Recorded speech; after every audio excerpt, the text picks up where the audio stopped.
Ang kopya, mga salita ni Simeon, ang mga bagay na kanyang sinabi sa kanyang mga anak bago siya namatay sa ika-120 taon ng kanyang buhay nung namatay si Jose, ang kanyang kapatid. Sapagkat nang magkasakit si Simeon, dumalaw sa kanya ang kanyang mga anak, at siya'y nagpakatatag na upo at hinalikan sila at nagsabi, pakinggan ninyo aking mga anak, si Simeon na inyong ama, at ibabahagi ko sa inyo ang mga nasa aking puso.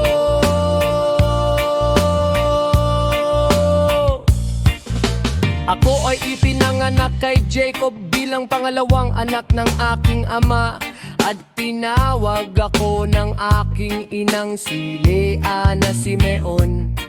sapagkat dininig ng alahayat ang kanyang panalangin.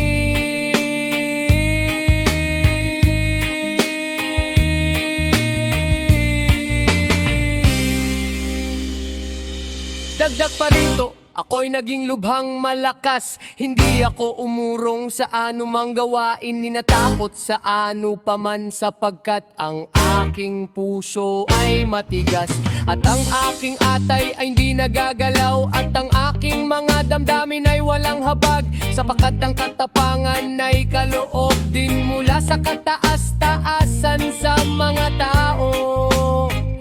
sa kaluluwa at katawan. Sapagkat noong kabataan ko, ako ay nagseselo sa maraming bagay kay Jose, dahil minahal siya ng aking ama ng higit sa lahat, at itinutok ko ang aking isipan laban sa kanya upang siya'y ipahamak, sapagkat ang prinsipe ng pagdaraya ay nagpalabas ng espiritu ng paninibugho at binulag ang aking pag-iisip. Ano pa't hindi ko siya itinuring na kapatid, at hindi ko rin pinatawad kahit si Jacob na amya.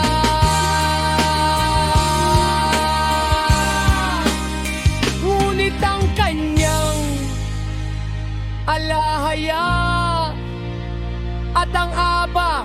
yaawa ng kanyang mga amay, nagpalabas ng kanyang anghel at tiniligtas siya mula sa aking mga kamay.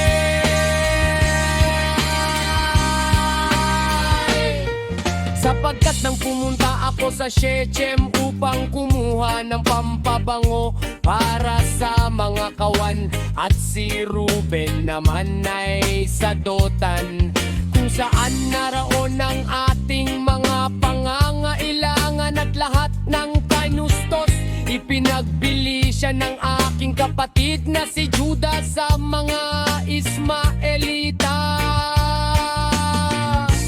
At nang marinig ito ni Ruben,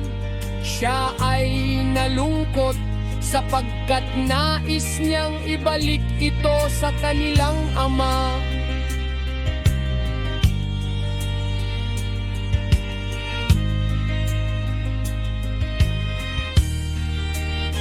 Ngunit nang marinig ko ito, ako ay lubhang nagalit kay Juda, dahil hinayaan niyang umalis ito ng buhay, at sa loob ng 5 buwan ay nagpatuloy ako sa pagiging galit sa kanya. Ngunit pinigilan ako ng alahaya at inialis sa akin ang kapangyarihan ng aking mga kapi, sapagkat ang aking kanang kamay ay nanghina ng kalahati sa loob ng 7 araw.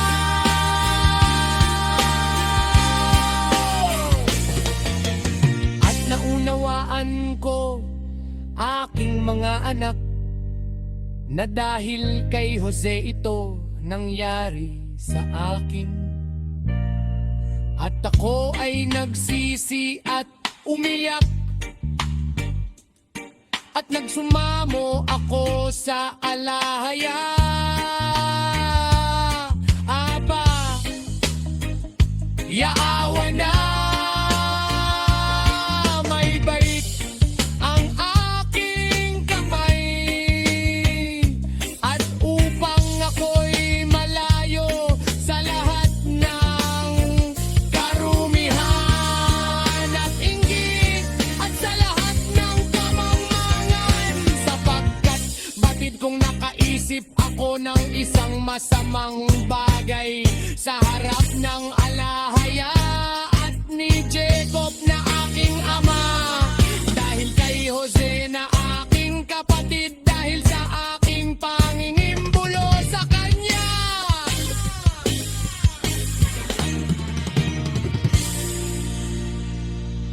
At ngayon, aking mga anak,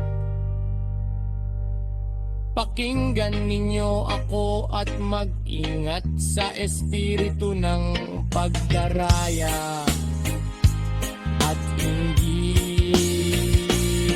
sapagkat ang inggit ay nagahari sa buong pag-iisip ng isang tao, at hindi siya tinutulutang kumain o uminom o gumawa ng anumang kabutihan, bagkus ito'y palaging nagmumungkahi sa kanya na ipahamak ang kanyang kinaiinggitan, at habang lumalago ang kinaiinggitan, ang naiinggit naman ay lumalangas. Kaya't sa loob ng 2 taon pinahirapan ko ang aking kaluluwa sa pag-aayuno, sa pagkatakot sa alahaya, at aking natutunan na ang kaligtasan mula sa inggit ay nagmumula sa takot sa alahaya, sapagkat kung ang isang tao ay tumakas sa alahaya,